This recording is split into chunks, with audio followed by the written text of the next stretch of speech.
Bonjour à toutes et à tous et bienvenue dans cette nouvelle édition du 7-8 Week-end, votre émission, vous le savez, dédiée à l'actualité culture, loisirs et sport de la semaine et ce pendant 26 minutes.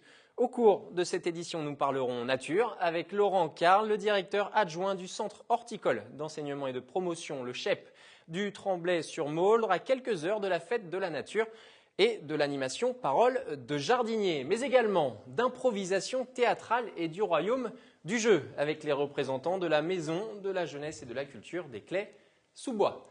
Mais tout d'abord, vous le savez peut-être et vous l'avez suivi sur notre antenne, ce lundi se tenait la finale nationale du trophée d'improvisation culture et diversité. Parmi les 5 villes participantes, les collégiens de Trappes défendaient les couleurs de leur commune pour la 4e année. Une finale marquée par la présence inattendue du président de la République, Aurélien Debussy et Élodie Moine. J'étais à Trappes avec Marc de la Charrière parce que c'est lui qui a lancé cette initiative. Et j'étais à Trappes aussi avec Jamel Debbouze parce qu'il vient de Trappes.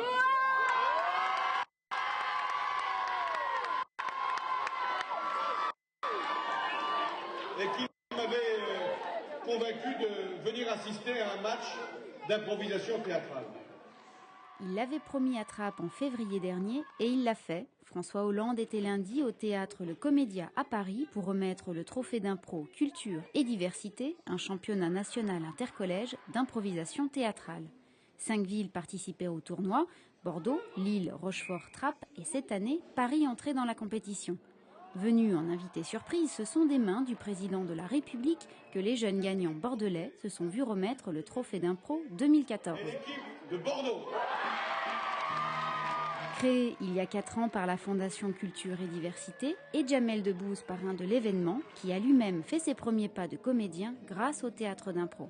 Tout a changé, la culture a mué, tous les gamins sont plus du tout les mêmes. Ils ont une autre énergie, ils ont d'autres problématiques, ils ont d'autres sujets de conversation. Ils ont d'autres rapports à tout, donc sur la patinoire on l'entend, on voit bien, ils exorcisent tout, donc il suffit juste d'entendre un peu. Et je vous assure que c'est impressionnant, c'est une étude sociologique marrante, un match d'impro. Ça vous a apporté quoi à vous?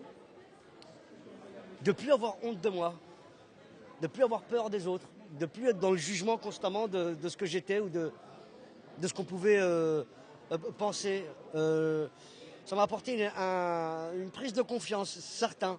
Peut-être excessive parfois, mais c'est vrai que ça m'a donné du courage, ça m'a donné de la force. D'être applaudi par des gens, je vous jure que ça vous remonte le moral et peu importe ce qui se passe chez vous. Ça guérit, c'est salvateur, c'est sûr.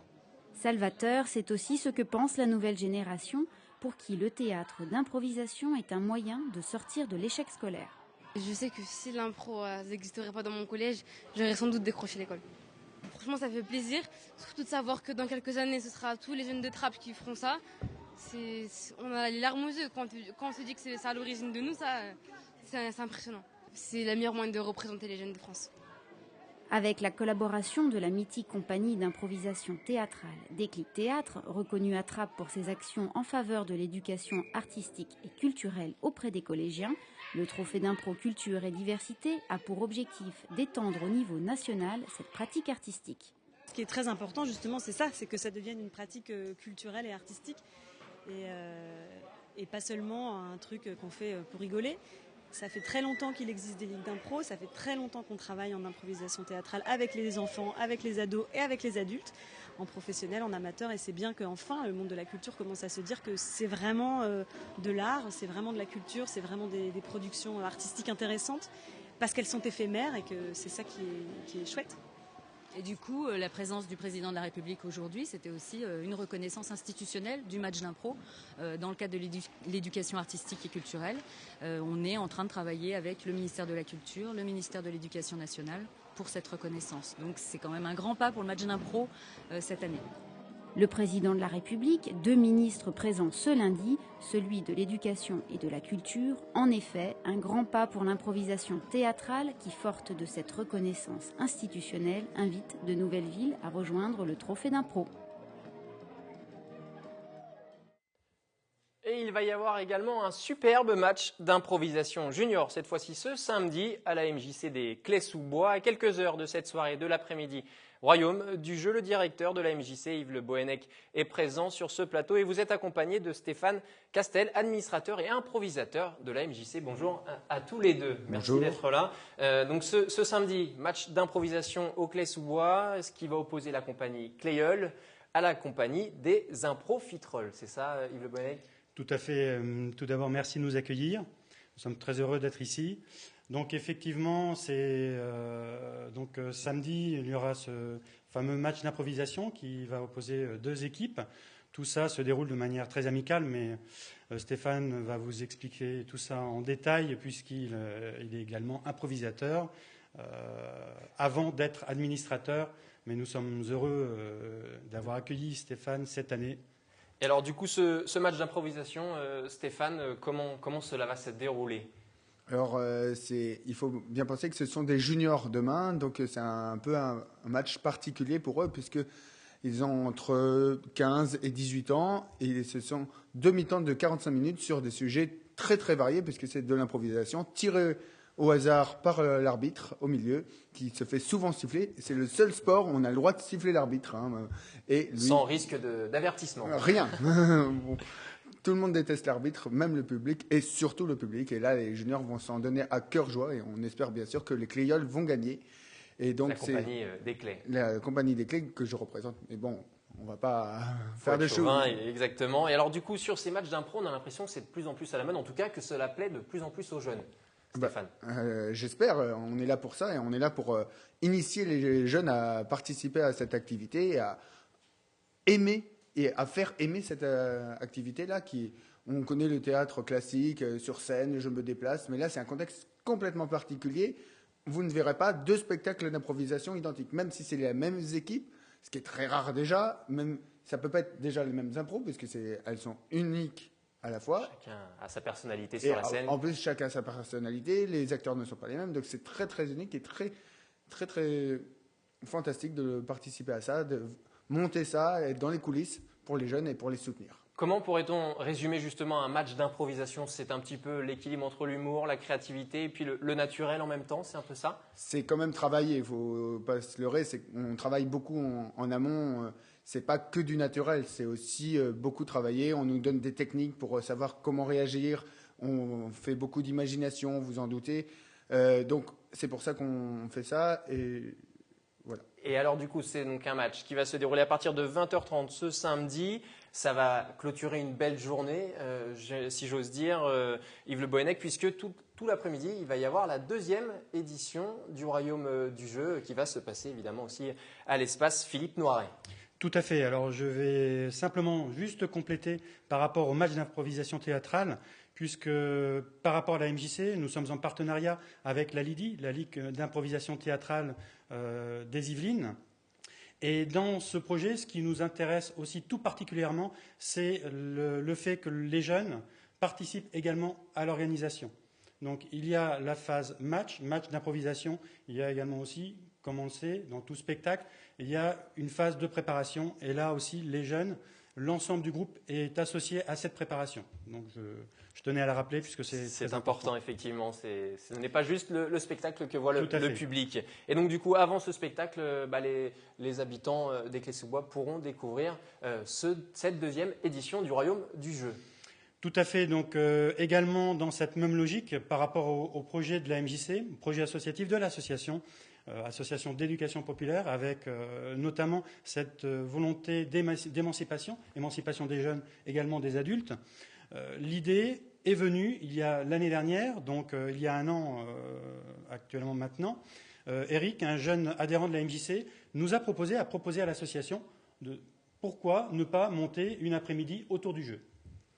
Le projet est né comme ça. Le concept, c'est de pouvoir venir de façon libre jouer à différents jeux de stratégie, jeux de rôle, etc. Puis refaire un petit peu son monde de l'imaginaire, c'est un peu ça, on essaie de s'unir autour des tables de jeu.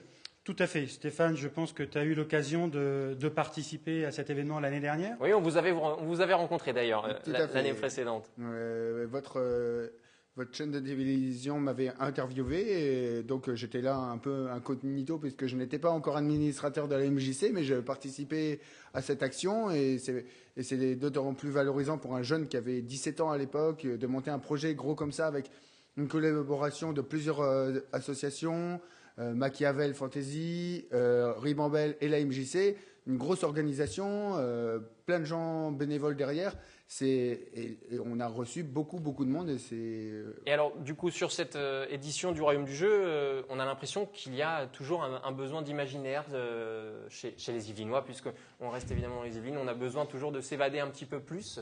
Je pense qu'on est toujours resté enfant dans notre tête et qu'on a besoin de ce retour à l'enfance. Et c'est pour ça qu'on dit le Royaume du Jeu, c'est pour les grands et pour les petits. Et pas que pour les petits, pas que pour les enfants. On accueille tous les publics de 7 à 70 ans, comme on dit. Mais moi, je préfère dire de 3 à 99 ans. C'est beaucoup plus large. C'est beaucoup plus large, exactement. Et il va y avoir, je pense, des joueurs chevronnés comme vous. Je me souviens que vous maîtrisiez très très bien l'art des jeux de rôle l'année dernière. Oui, mais ce n'est pas que pour moi et que pour les joueurs chevronnés, parce que les joueurs chevronnés, ils vont aller dans un jeu et voir que le jeu. Moi, je me souviens, une fois, j'avais fait qu'un jeu pendant toute une après-midi. C'est un petit peu dommage. Il faut découvrir d'autres jeux, aller vers des petits jeux qu'on ne connaît pas assez, et voilà. Ce royaume du jeu, c'est évidemment, je pense, Yves Le Bohennec, le meilleur moyen de passer aussi un bon moment en famille, essayer de voir les parents jouer avec les enfants et de multiplier les tables de jeu. Oui, tout à fait. Là, on est bien évidemment dans un esprit de convivialité, de partage. Et l'ensemble des participants sont là pour se faire plaisir, avant tout. On a également mis en place, pour essayer d'associer les parents, également les jeunes, on a mis en place un espace d'accueil pour les tout-petits. Et on est en collaboration, en partenariat avec une association locale, qui est l'association Le Tourbillon, qui va venir proposer des jeux pour les tout-petits. Et en parallèle, on aura aussi d'autres jeux, du coup, pour les ados. Pour les plus grands. Et pour les plus grands. Très bien, donc si vous voulez aller découvrir cette deuxième édition du Royaume du Jeu, rendez-vous à l'espace Philippe Noiret au Clé-sous-Bois à partir de 13h ce samedi et pour la soirée du match d'improvisation à partir de 20h30. Merci à tous les deux d'être passés sur le 7-8 Week-end, on suivra ça de très près. Merci à vous. Ce week-end, le soleil s'était installé sur 50 ans en Yvelines, vous avez dû le remarquer, et avec des températures proches des 25 degrés. Le barbecue était de sortie à la base de loisirs. Claire Cambier a mangé quelques grillades pour nous. Il n'y a plus aucune place sur la grille du barbecue. La glacière est pleine, pas un nuage aux environs. Tous les ingrédients pour une première après-midi au soleil réussie semblent réunis. Elle est bien, conviviale. Et puis on n'est pas les uns sur les autres, il y a beaucoup d'espace. Voilà. Puis les enfants ils ont de l'espace pour jouer, ils sont tranquilles, ils font leur vie, ils peuvent courir. Chacun ramène à manger et à boire. Au menu, brochettes, poulets, saucisses, merguez. Tout est prêt à être grillé. Quelques arbres plus loin dans cette famille d'origine malgache, les hommes s'occupent des grillades, les femmes préparent les salades. Là c'est du poulet, en fait c'est déjà macéré depuis ce matin. Et de la sauce soja, qu'est-ce qu'il y a encore, du poivre et du sel en fait. Et avec une touche de miel pour l'aspect sucré, en famille, entre amis, ils ne loupent jamais l'occasion de profiter du soleil sur 50 ans en Yvelines. Et évidemment, après un tel barbecue, la musique permet de continuer la fête sous le soleil. Et ils comptent bien danser jusqu'à la tombée de la nuit. Et si vous avez la main verte, vous pourrez découvrir ce samedi également la fête de la nature. J'en parlais dans les titres de cette émission. Au CHEP, le centre horticole d'enseignement et de promotion au Tremblay-sur-Maulrey. Pour en parler de cet événement, Laurent Carle, le directeur adjoint du CHEP, est présent sur le plateau du 7-8 Week-end. Bonjour à vous. Bonjour à vous. Merci d'être là. Alors tout d'abord, la fête de la nature, j'ai l'impression que c'est un peu une découverte de la biodiversité dans son ensemble. Voilà, alors ce qu'il faut savoir, c'est que la fête de la nature, c'est un événement qui met en avant, bien sûr, l'environnement et la nature. Ça a été créé en 2007, donc ça fait déjà quelques années. L'objectif, bien sûr, c'est de célébrer la nature. Et c'est à l'origine du comité français de l'Union internationale de conservation de la nature. Ça se déroule en général sur 5 jours de manifestations gratuites. Ça touche, bien sûr, des milliers de manifestations au niveau du national et, bien sûr, sur tout le territoire français. Et alors du coup, pendant ces quelques jours, donc je sais que c'était du 21 au 25 mai, là c'est ce temps fort que vous organisez demain, ce samedi 24 mai. On va pouvoir aussi, pour les visiteurs, découvrir notamment aussi le travail de vos élèves pendant la visite. Exactement. Alors, ce qu'il faut savoir, c'est que la thématique de la fête de la nature, cette année, c'est herbes folles, jeunes pousses et vieilles branches. Et donc, c'est autour de cette thématique que nous avons réalisé des événements, des animations, des jeux, pour que justement les familles puissent venir découvrir, d'une part, notre établissement, mais également les différentes animations et découvertes tout autour du paysage et de l'environnement. Justement, autour de ces animations, l'idée c'est d'être didactique, pédagogique, pour peut-être aussi inciter les visiteurs à devenir un petit peu jardiniers en quelque sorte, non? Alors non seulement les inciter à devenir jardiniers, mais également à les sensibiliser sur l'importance de la nature dans les espaces naturels, mais également en ville, en zone périurbaine. Et c'est vrai qu'à chacun d'entre nous, on peut être amené à pouvoir protéger d'une part la faune, mais également la flore. Et à côté et parallèlement à cela, on met en place par exemple des maisons à insectes pour lesquelles ça fait des petits refuges très intéressants pour les insectes de nos villes. Sensibiliser également par rapport à la protection de la biodiversité, tant pour la faune que pour la flore, avec une animation sur les abeilles. Donc nous aurons un rucher et un apiculteur qui se déplacera pour pouvoir expliquer le fonctionnement d'une ruche, les abeilles, la pollinisation, etc., l'importance de ces aspects-là. Alors il y a un atelier qui m'a assez interpellé, notamment la cuisine des plantes sauvages qu'on va pouvoir découvrir ce samedi, ou encore évidemment construire un réseau d'arrosage automatique, des choses vraiment plus que pratiques en fin de compte. Très pratiques et pour lesquelles les personnes, une fois rentrées chez elles, pourront les mettre en œuvre et les mettre en application. Pour en revenir sur l'utilisation des herbes sauvages, on pense assez souvent aux orties, l'Urtica dioica, de son nom latin. Et c'est vrai que c'est méconnu. Quand on y touche, c'est urticant, donc ça pique, donc on y touche peu. Mais parallèlement, on peut en faire d'excellents plats à partir du moment où on connaît des petites recettes qui, du coup, permettent à certains marmitons de pouvoir mettre en œuvre des très bons repas. Et alors, à côté de cette fête de la nature, vous participez aussi aux paroles du jardinier, cette animation aussi très importante au cours de l'année. Il y aura notamment la visite du parc qui fait 21 hectares, si je ne me trompe pas, et surtout quelque chose d'assez original, la visite de la roseraie. Expliquez-nous un petit peu en quoi ça consiste. Nous avons la chance d'être effectivement sur 21 hectares avec 10 hectares d'espace paysager qui permet de servir de plateau technique pour nos formations paysagères, mais également 10 hectares d'espace naturel qui nous sert de base pour plateau technique pour nos formations par rapport à l'environnement. Sur ces 21 hectares, nous avons une roseraie de 1800 pieds de rosier pour lesquels en ce moment, grâce au beau temps et à la pluie, c'est en pleine floraison, donc c'est magnifique de beauté, mais également de senteur. Voilà, donc les jeunes ont cette année participé à la réfection de la roseraie, donc ils sont énormément impliqués justement pour la rendre plus belle, pour apporter des mobiliers, pour que les personnes, une fois qu'elles seront sur place, puissent vraiment profiter pleinement de cette très belle roseraie. Et du coup, il y a combien d'espèces de plantes ou d'arbres au sein de votre parc? Alors sur l'arboretum, nous avons plus de 700 taxus qui correspondent de fait à un bon nombre très intéressant et très riche en termes de diversité paysagère, avec un arboretum un peu plus ancien qui a 30 ans et un peu plus jeune qui a une quinzaine d'années. Et pour terminer, j'ai vu qu'aussi dans les ateliers proposés pour cette animation Parole de jardinier, il y a un atelier d'empotage, rempotage. Donc ça, c'est aussi quelque chose de très pratique, encore une fois. Tout à fait. L'idée, si vous voulez, nous avons une petite serre de production et pour lesquelles, demain, à l'occasion de notre journée, on pourra vendre quelques plants. Et les personnes qui souhaiteraient venir rempoter directement viendront avec leur jardinière et on pourra faire non seulement de la pédagogie sur comment rempoter et de fait, ils vont repartir chez eux avec clé en main, une très belle jardinière fleurie. Prête à utiliser. Prête à être utilisée. Très bien, donc si vous voulez évidemment avoir tous ces bons conseils, rendez-vous au Chep du Tremblay-sur-Maule ce samedi dès 9h. Merci beaucoup Laurent Carl d'être passé sur le 7-8 Week-end. Merci à vous.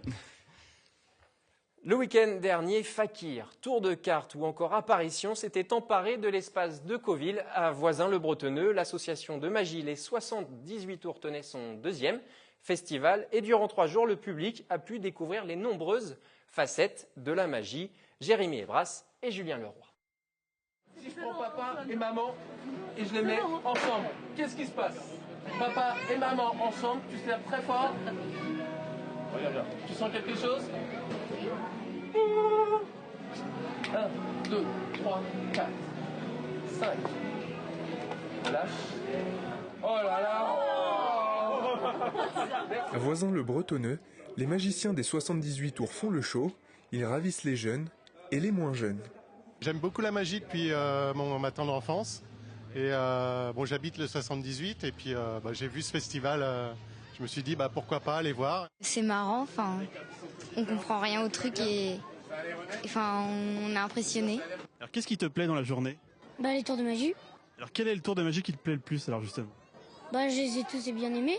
Lors du 2e festival de l'association Les 78 Tours, les enfants ont des étoiles plein les yeux.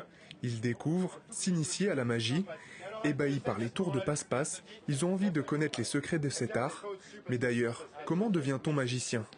Il n'y a pas vraiment d'école, c'est simplement la motivation qui va faire que vous serez un jour magicien.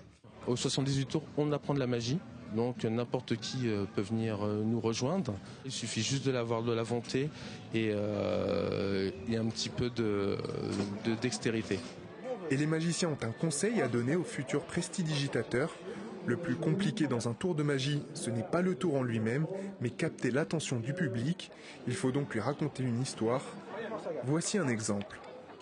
Alors le tour en lui-même, c'est pas la partie la plus difficile, c'est de capter l'attention des gens, du public, et de faire monter la dramatisation, comme on appelle ça, c'est-à-dire créer une tension qui va mener au final du tour et qui va déclencher les applaudissements.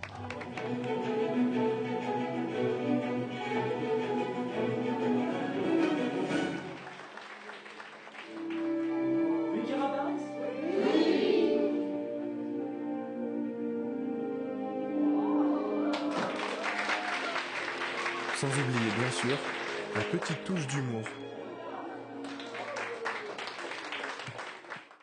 Ce week-end, Montigny accueillait les championnats départementaux de tir à l'arc en extérieur et au milieu des 160 archers, Isabelle, Patrice et leurs 2 enfants décochent leurs flèches en famille. Portrait réalisé avec Claire Cambier.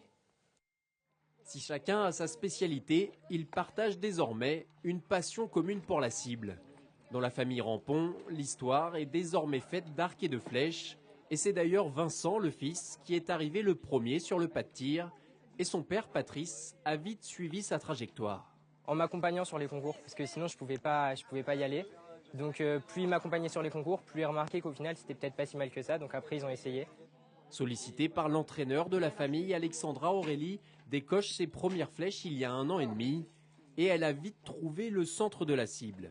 Assez rapidement en fait, et malheureusement maintenant il y a une stagnation qui est un petit peu difficile à accepter. Assez compliqué de gérer la défaite. Ils s'entraînent désormais 2 fois par semaine et essaient de participer ensemble aux compétitions. Mais évidemment, sur le pas de tir, la rivalité est parfois omniprésente au sein de la famille. Entre Vincent, Patrice et Alexandra Aurélie, tout le monde veut réussir le meilleur score. Vincent et moi, et Alexandra Aurélie, qui elle tire depuis moins longtemps que nous, parce qu'elle a commencé il n'y a que 2 ans. Et donc elle voudrait nous rattraper très rapidement. Il a un peu de mal, mais il y arrive.